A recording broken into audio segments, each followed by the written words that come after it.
Imagine that this folder is a dimensional plane. Now, assuming that it is no height and no depth, what would this mean? It would mean that it's a one-dimensional world. So if, hypothetically, an organism was living inside of it, it would only be able to move in a linear path forward and backwards in a straight line.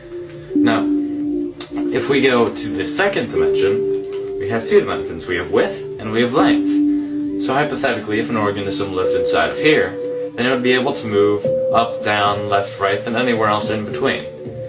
And a two-dimensional world is comprised of an infinite series of one-dimensional worlds stacked upon each other.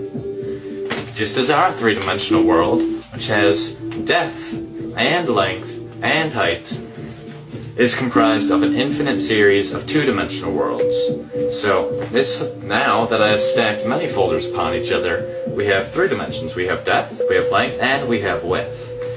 Now what happens if you keep going on from here on out? We would have a four-dimensional world. But what exactly is a fourth dimension? In order to understand this, we need to understand how dimensions are perceived. We live in the three-dimensional world, but despite that, we actually view things to be two-dimensionally. Take a perfect sphere, for example. If you're looking at a sphere, it looks just like a regular two-dimensional circle.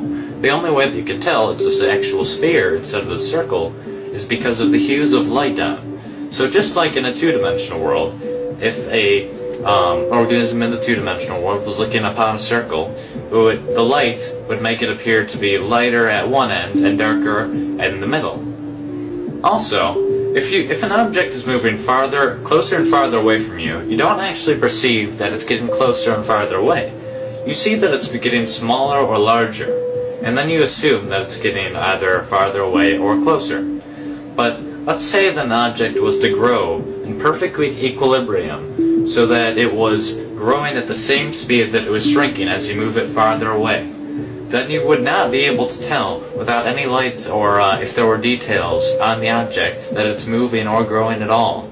You may have assumed that since we perceive things to be in two dimensions, that a two-dimensional organism would see in one dimension. So, as we're watching this rubber band expand as it moves farther away from this little organism in the two-dimensional world, it does not actually perceive anything is happening to it because it's growing at the same speed that it's moving farther away.